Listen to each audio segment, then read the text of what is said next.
Саламатсыздарбы?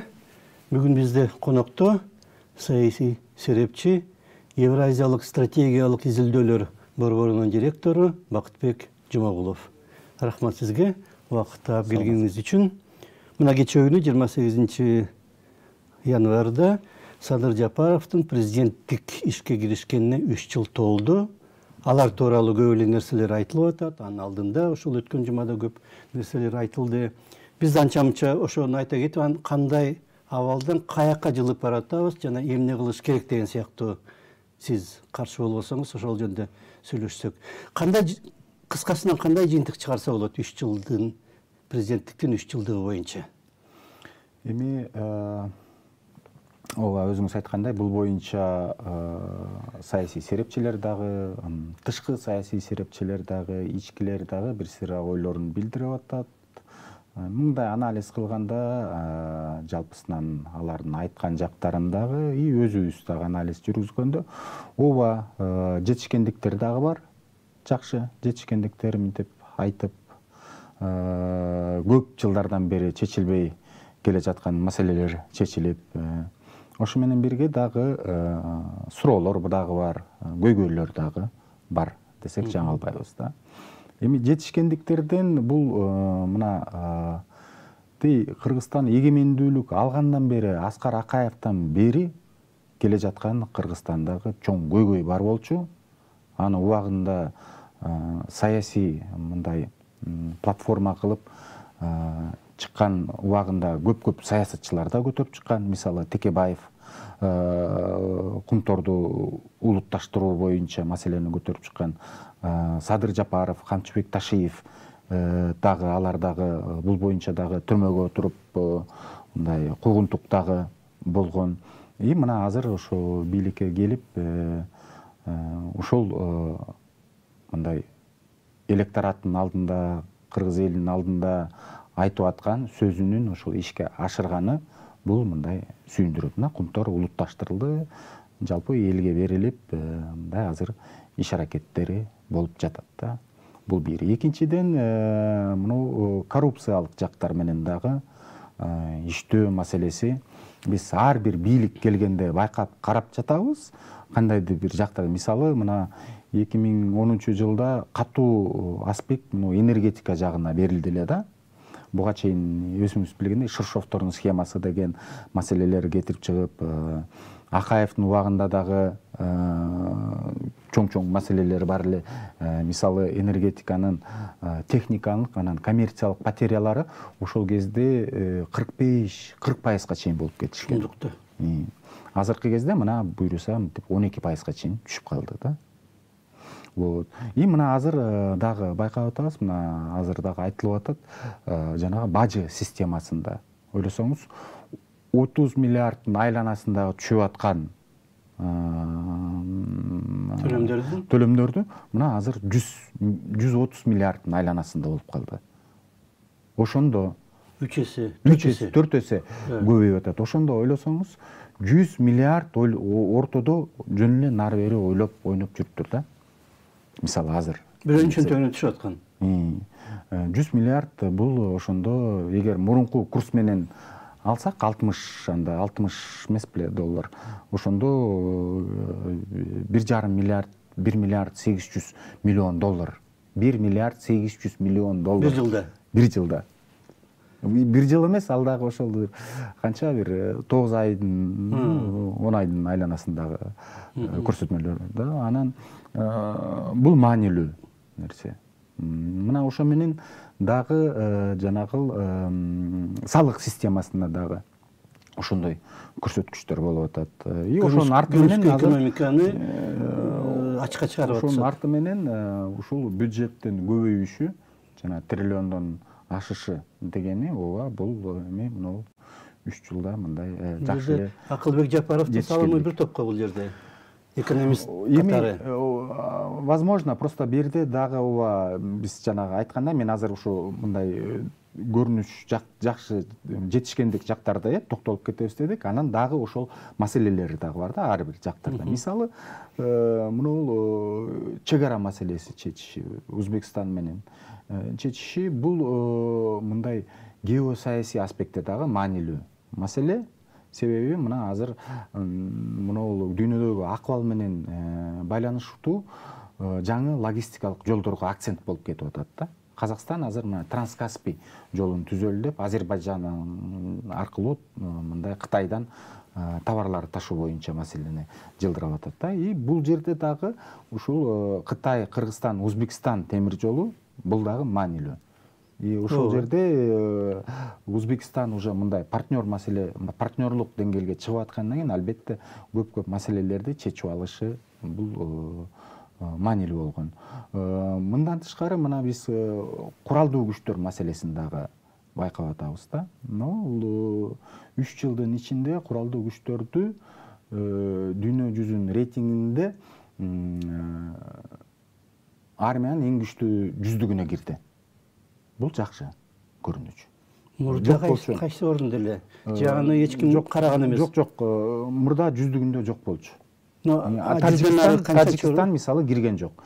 Тажикстан 107-би ушундай орунда болуп калды. Окшош, жакын. И Кыргызстан ушул жүздүгүнө кирип калды. Бул жанагы ошо кумтор маселесин дагы ушундай бардыгынын таасири ушул куралдуу күчтөрдүн мындай өз калыбына алып келүү деген дагы маселе нетип атат. Үчүнчү дагы могул эме ушул мындай тышкы саясаттын жүргүзүүсү дагы маанилүү, актуалдуу, көп тараптуу саясат жүргүзүү азыркы мындай акыбалда бул өтө маанилүү болуп атат. Себеби берден мына Европа биримдиги же Америка Кошмо Штаттарынын артынан санкция маселеси дагы келип чыгат. Санкциялар кирсе бул бардык элге дагы, өлкөгө дагы таасири өтө начар болот. Жана вторичные санкции деп коет. Мына азыр жакында эле Улуу Британиядан 4-5 адамдан специалисттер келип кетти санкциялар боюнча. Бул жөнүндө и берде биз ошол эле замат Орусия менен дагы тыгыз экономикалык байланышыбыз бар. Биз чоң маанилүү мындай военный уюмда дагы туруп атабыз, и экономикалык уюмда дагы туруп атабыз да. И бул жерде ушундай мындай тонкий саясатты өткөрүү мындай өтө маанилүү болуп атат. Ушул көрсөткүчтөрдү мынтип ушул 3 жылдагы мындай жетишкендик деп айта кетсек болот. Коррупция менен күрөш ойдогудайбы? Вот бул жагын жанагы айтып аткан экинчи жак дегени да. Мисалы эми ооба жанагы көрүнүштөр көрсөтүлүп атат да, экономикалык аспектте мындай көрүнүп атат, жанагы 130 миллиард менен 30 миллиарддын айырмасы дегени бул маанилүү, өтө эффективдүү болот. Ошол эле замат берде мындай системалык ишти биз көрбөй жатабыз да. Мисалы жетишерлик эмес.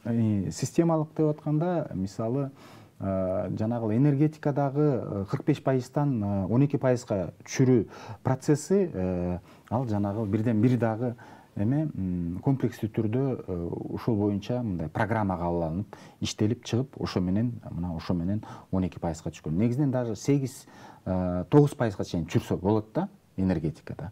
Ошондой эле бардык жактарда дагы ушул коррупция менен күрөшүү жагындагы ушундай бир системалык түргө алып келсе, кандайдыр бир комплекстүү документ кабыл алып, мисалы көп айтат тиги Европадагы мындай күрөш болду десе, мейли эми Азия өлкөлөрүн айталы, Түштүк Корея, Сингапур, мына эки азиялык өлкөлөрдө дагы ушундай коррупция менен күрөшүү боюнча эффективдүү, системалык түрдө эгемендүү органдар түзүлгөн. Бирөө комиссия, коррупция менен күрөшүү боюнча комиссия түзүлгөн Түштүк Кореяда, и эмеде Сингапурда эме бюро түзүлгөн коррупция менен күрөшүү боюнча. И ал жакта ошол атайын ошол именно коррупциялык схемалар менен иштеп, коррупциялык системаларды эметип, аны менен бирге мыйзам чыгаруу жагында да кандай мыйзамдар кабыл алыш керек, ушундай коррупциялык схемаларга, системаларга мындай бөгөт котту.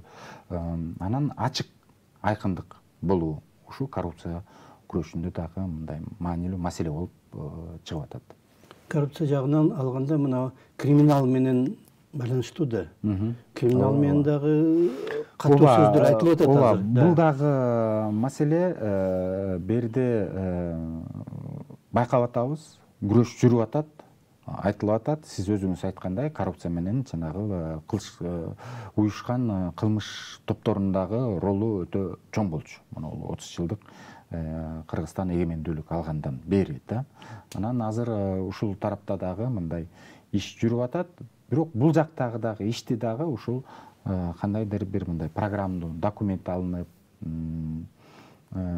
ошол жака түшүп аткан балдардыкы реабилитация жактарындагы ойлоп, мисалы эми алар дагы жаранда 30 жылда алар ошол жолго түшүп калып атканда бирден бир мындай күнөөсү мамлекетте турат. Мамлекет ошол жака көз жумуп коюп, ушундай условияларды түзүп берип коюп, ошентип Кыргызстандын жарандары ушундай жактарга өтүп кеткени мындай туура эмес болгондо, эми алардын деле балдары бар, үй бүлөсү бар. Аларды мындай ушу кайра коомго киргизүү боюнча кандайдыр бир программалар иштелип чыгып, ушул маселелер турат да. Бул мындай маселелер жанагы салык процесси боюнча көмүскөй акчаларды мындай алып чыгуу жагында ККМди киргизүү болуп атат да. Мына байкадык, ККМ боюнча жанагы базардын сатуучулары чыгып маселени көтөрүп жатты. Ооба аягында тиги күчтөр, бул күчтөр деген маселелер көтөрүлүп атат. Бирок ошол эле замат мен мисалы Дордойдогу сатуучулар менен нетсем, аларда дагы өзүнүн көйгөйлөр, маселелери бар экен да. Бул жерде мына азыр туура чечим кабыл алынды. Мына жанагы июлга чейин июлга чейин жеңилдиктер берилди. Бул бир. Экинчиден жанагы президенттин ушул мындай бул боюнча мындай перерыв кылып, ушул изилдөө процесстери, иштери жүрүп аткансый деген ой болуп атабыз. Жанагы эмеси указы чыгып, 1 жыл кичи жана орто бизнести вообще текшерүүгө мындай тыюу салынды. Скорее всего, ушул азыр ушунун арты менен жанагы ККМди киргизүү боюнча ошол бизнес менен сүйлөшүү процесстери жүрүп, изилдөө жүрүп, кандайдыр бир мындай эффективдүү алардын да кызыкчылыгын эске алынып мындай бир иш-чаралар жүргүзүлүшү мүмкүн да. Анткени себеби кичүү орто бизнести өтө мындай мамлекет мындай абайлап мамиле кылыш керек да. Булар бизнести турушу жылдар керет. 20 жыл, 30 жыл. Аны сындырып коюш бир пас. Кайра сындыргандан кийин кайра ошол кичи орто бизнес өз калагына келиш, бул дагы бир 40-50 жылдык мөөнөттү алып калат да. Ошон үчүн ушундай реформаларды киргизип атканда, сиз жана Акылбек Жапаровдун айтып атпайсызбы? Берден ушул жагында ушундай мындай абайлап иштерди, чечимдерди кабыл алыш керек да. Жанагы сатуучулар каршы чыгып атат дегенде, сатуучулардын анчалык деле кызыкчылыгы болбош керек. Анткени айлыгын алып атса, же айлыктын канча кирешенин бир канча бир пайызын алып атса, алардын артында турган кожоюндардын кызыкчылыгы болуп атат да. Алар өздөрү чыкпайт, ачык айтпайт, бирок ошо сатуучуларды катардагы ишкерлерин көчөгө чыгарып атышат да. Ошол бул жагында ошол биринчиден түшүндүрмө иштери жүргүзүлбөдү. Мен айтып атканым ушундай комплекстүү түрдө иштер деп атканым, түшүндүрмө иштери жүргүзүлгөн жок. Бул бир. Экинчиден ККМди мына азыр эле мына бир канча бир 30 миңге жакын ККМ эми келмек болуп атат. Келе элек дагы да. Мисалы да. Аларды өзүңө сатып алгыл деп бизде болмок да. ККМде мына башка бир компаниялар ар кайсылар келип 14 миңби 15 миңден берип атат. Анан аларга дагы ошо ККМди обслуживать этиш үчүн акча төлөш керек. Анан жанагы отчетность формасы деген алар айтып атышат, атайын ушуларды бериш үчүн бизге бухгалтер керек, биз аны билбейбиз кандай деген. То есть айтып атпаймынбы, бул боюнча мындай комплекстүү түрдө иштер жүргүзүлүп, анан поэтапно киргизилиш керек эле да. Анан мындай нерселер болбоду. Мисалы жанагы эмеде энергетиканын системасында жанагы 45-40%-тан түшүрүп эметип атканда АСУ деген автоматический учет потребления электроэнергии деген киргизилди да. Аны сатып алышкан жок жанагы эмелерчи. Силер ушундай эле иштей бересиңер, бирок мурунку счетчиктин ордуна азыр могул учетчик керек депчи. Себеби мурун болсо контролер менен жанагы бизнес болобу, тиги эме болобу, алар сүйлөшүү менен эметип алып, мисалы ал жерде бир 100 000, 150 000ге электроэнергия потребление болсо, тигил 20 000, 30 000 мамлекетке төлөп коюп, тиге 30-40 000 берип коюп, калганы жок болуп чечилип кетчү да. Ал ошо менен жанагы коммерческий, анан технический потери деп, жоготуулар деп туруп, чийилип бул бюджетке түшө берчү да. Бирок ошо менен мына киргизилди, кадимки эффект болду да. Бул ушу ККМде да ушундай бир иш аракеттер жүргүзүлүш керек. Ошол кичи орто бизнестерди эмелерди кызыктырыш керек. Алар кызыгыш керек. Отчет бербесеңер мына мындай болот. Же отчеттун бланкысын кандайдыр бир оптималдуу кылып коюш керек. Ушундай маселелер болуп жатат. Мына патент системасы кирип атканда алдын ала ошондо айтып койсо да болмок да. Эл силер дайыма ушундай болот деп ойлобогула. Бул азырынча силер бутуңарга туруп кеткенге чейин. Бирок кийин жанагыдай ККМ сыяктуу нерселер болот, баарына отчет бериш керек болосуңар деп. Патентти бергенде жөө эле бир патент төлөп койдуң, эмне кылам десең, анын аркысы ошондой эркин болчу да. Ооба. Ошол кезде түшүндүрүү иштерин жакшылап жүргүзсө болмок экен. Ошол кезде эми азыр ошол башталды, анан мына азыр мына 1 жылдык айтып атам, ошол 1 жылдык жанагы кичи орто бизнестерге өтө мындай жакшы болду да. Текшерүүлөр токтотулуп 1 жылдан президенттин жарлыгы менен кабыл иш, бул дагы ошол жана кылынып аткан иштердин арасында мындай жакшы болду десек. Жана уюшкан кылмыштуулукту алсак, мисалы үчүн мына Рысбек Акматбаев, аянтка элди чогултуп келип, анан бир топ жогорку кызматтагы адамдар ошол аянтка чыгганы менен сүйлөшчү эмес беле.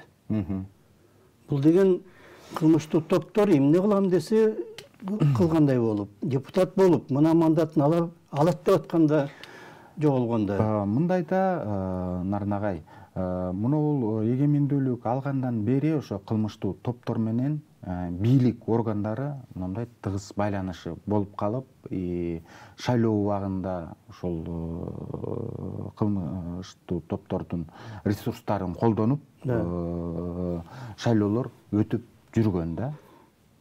Ошо менен ошол маанилүү маселе болуп эле келе жаткан болчу да.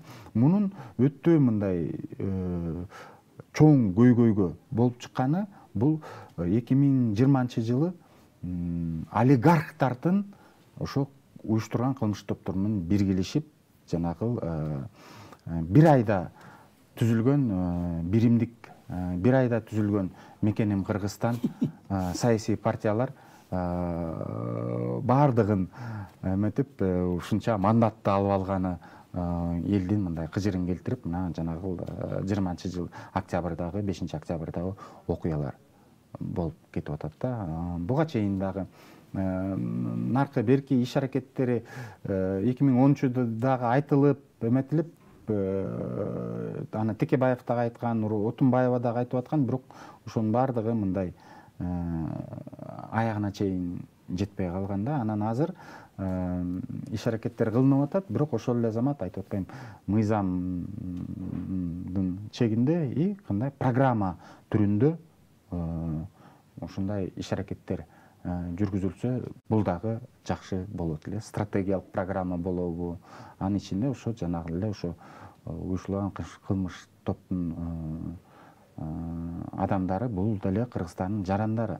Аларды түрмө менен эле оңдой албай, мындай ушу коомго кандайдыр бир реабилитация катары киргизип иштеп кала турганда оңдоп ушул жактарын дагы ойлонууда. Бул ошол комплекстүү түрдөгү иш аракеттер. Жалпы маанайды да өзгөртүш керек да, мындай тарбия иштерин, коомдогу маанайды, анткени коом ушунчалык көнүп калган мына мурдагы башаламандыкка.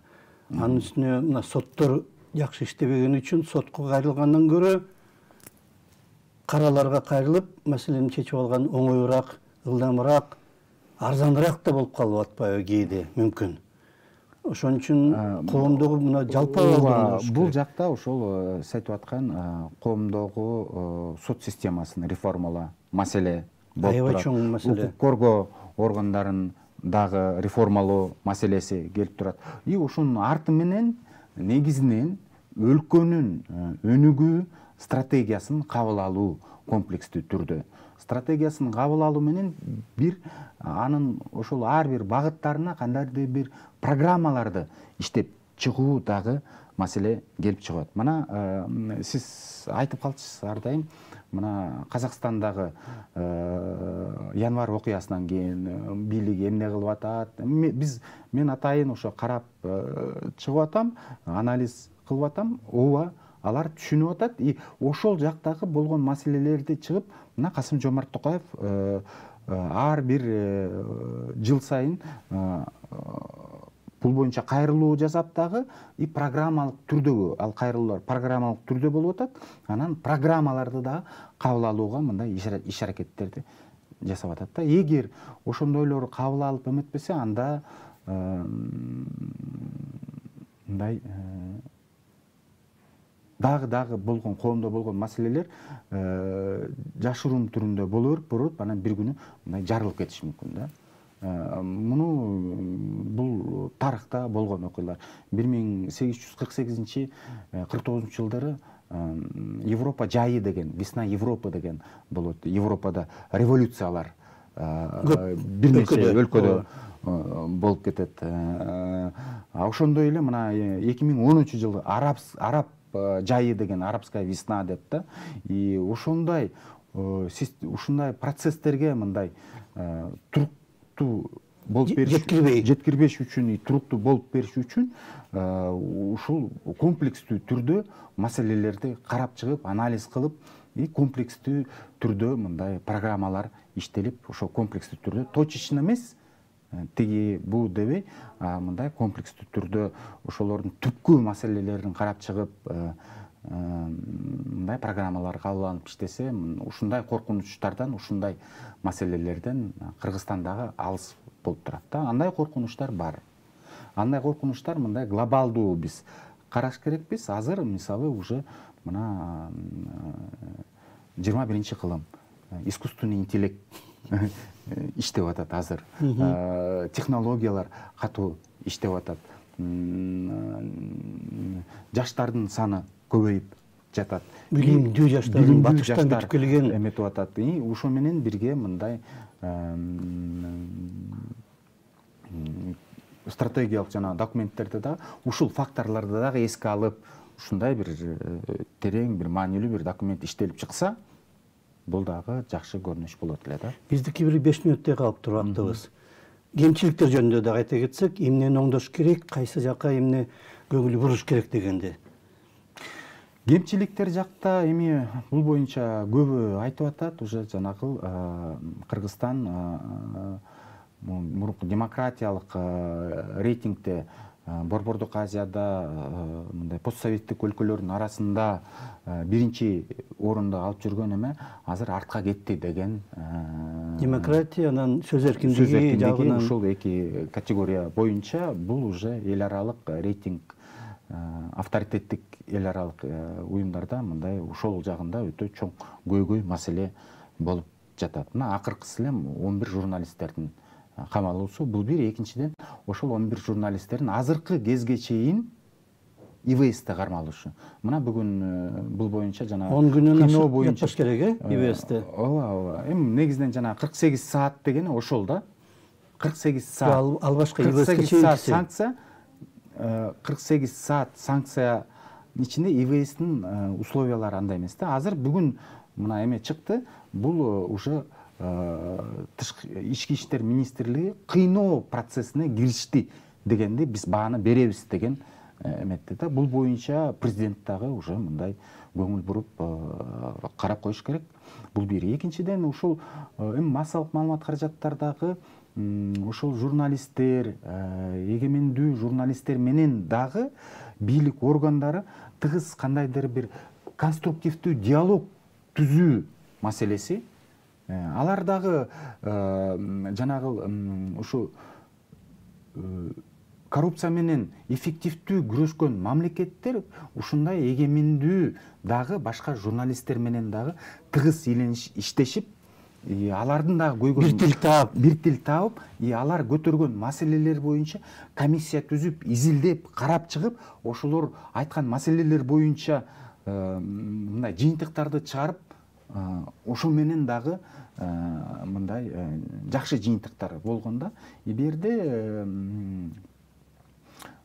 ушул маселе азыр көйгөй болуп турат. Ошондой эле саясатчылар жагында дагы, саясий оппоненттерде дагы мындай диалог куруу процессин президент баштап берсе, бул дагы жакшы болот. Себеби мына 30 жылдын эгемендүүлүгүндө Кыргызстан эмнеси менен мындай белгилүү болуп, баалуулуу болуп кетип атат. Буга Өзбекстан дагы жете элек, Казакстан дагы жете элек, Тажикстан, Туркменистанды айтпай эле коелу.